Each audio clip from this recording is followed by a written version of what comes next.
Indie Mogul.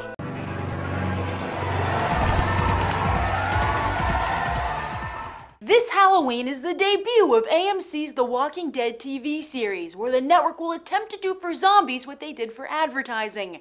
But does anyone really think zombies have bad PR? Some of the best filmmakers in the world have made zombie movies, and The Walking Dead is based on a critically lauded and popular comic book. Yeah, maybe because their faces are falling off, zombies have trouble competing with the likes of Edward, Jacob, Eric, and, oh, who are we kidding, nobody likes Bill. But zombies are sexy because they have the kind of self-confidence only a Hollywood star can have. Don't believe me? Then let's take a look at their Rolodex, aka the top 10 zombie movies of all time.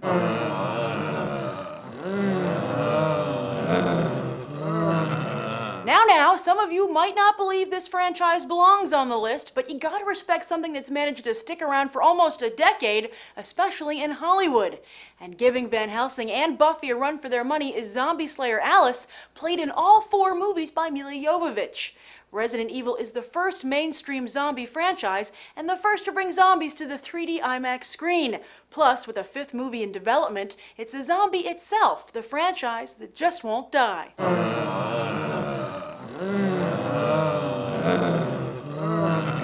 In the name of art, Robert Rodriguez buried his zombie movie within the Grindhouse double feature, where many critics applauded it but few moviegoers discovered it. Too bad, as this little undead gem features current Academy darling Josh Brolin, Fergie, Bruce Willis, and TV favorites Freddie Rodriguez and Naveen Andrews. It also stars Rose McGowan, whose go-go dancer with the machine gun leg was the icon of the pulp film, and Rodriguez's heart. He became so taken with McGowan while making the movie, he left his wife to be with her. As for Planet Terror, there's one place on Earth that ends up being a safe haven from the zombies. I don't want to ruin it for you, but with Rodriguez, I think you can guess.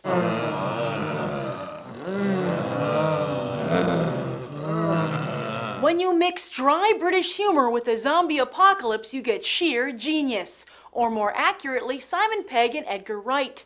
This comedy duo burst onto the comedy scene with this clever movie, which won over a cult following along with multiple awards. And while Pegg and Wright have yet to replicate their success, millions of people still have faith that they will, which shows you just how good Shaun of the Dead really is. Although, after Scott Pilgrim imploded at the box office, it looks like Edgar Wright's career might be walking dead.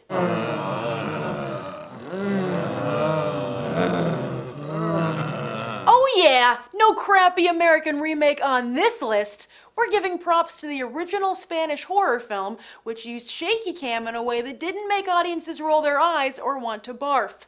In a post-9/11 world, Record told its zombie tale through the eyes of first responders, all recorded by an unlucky reporter and her cameraman.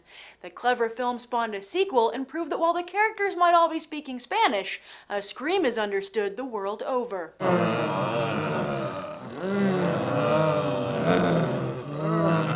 If Sam Raimi ever wins an Oscar, and his odds ain't half bad, when he gets up there to accept, he really ought to thank zombies. Because few people have gotten as much out of the genre as Raimi. Although, to be fair, he did contribute an awful lot in return. Made for just $375,000, Raimi's Evil Dead was considered so horrifying that nobody would distribute it until he managed to get it into the Cannes Film Festival. But even once it was distributed, many theaters refused to play it, and nothing quite piques people's interest like Forbidden Fruit. Evil Dead became a huge cult hit, turning into a niche franchise with 2 more movies, a comic book, and even a musical. And last but certainly not least, it gave us Mr. Bruce Campbell.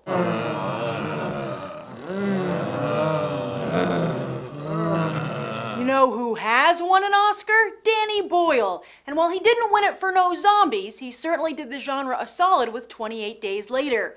This was not only one of the first speedy zombie movies, but Boyle also had the nifty idea of showing just how fast the disease itself could spread. Cillian Murphy, in his first major role, plays a bike courier who wakes up in a hospital to discover that within just 28 days after the initial infection, London has become deserted. Come to think of it, a lot of people wake up in hospitals to the same dilemma. But one thing that was unique about Boyle's Apocalypse was that he depicted an eerily empty metropolis long before Will Smith ever did.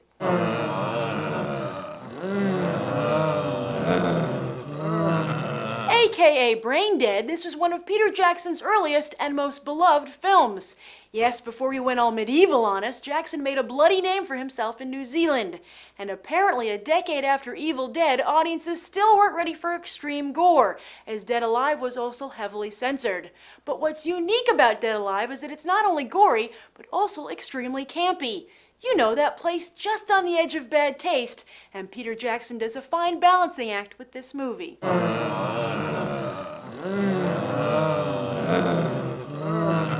This movie was originally going to go further back on the list until I noticed it's the zombie movie America loves most. Yes, of all the zombie movies released in the United States, Zombieland raked in the most dough with $75 million. That's not a ton of money in the scheme of things, true, but it's certainly enough to breathe new life into the genre and give projects like The Walking Dead a chance. Plus, Zombieland also brought something else back from the dead, Woody Harrelson's career. It also was a stepping stone movie for current hot young stars Jesse Eisenberg and Emma Stone. The movie also has an awesome narrative device telling the audience the rules of zombie survival throughout the story. There's also that clever Bill Murray cameo. In fact, the Zombieland script is so sharp that scribes Paul Wernick and Rhett Reese were snatched up by Fox to write the Deadpool movie, and Deadpool don't stand for any second-rate jokes.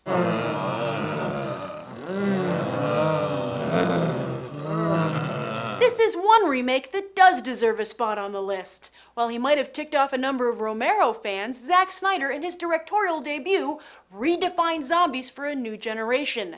Snyder, who cut his teeth directing commercials, took what had originally been a low-rent genre and brought it into the special effects age.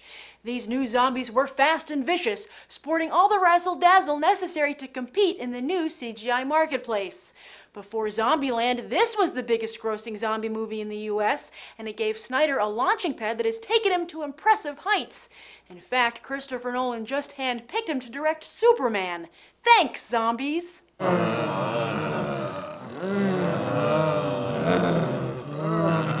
You could reasonably argue there are better movies on this list, but none of them would exist without George A. Romero's Night of the Living Dead. Not only did Romero create the modern zombie genre and lay the groundwork for the horror genre in general, but he also cast one of the first African-American heroes in film, Dwayne Jones, in the role of Ben. The film, which was released before the MPAA's rating system went into effect, caught audiences off guard and horrified many, making an impression that few would ever forget.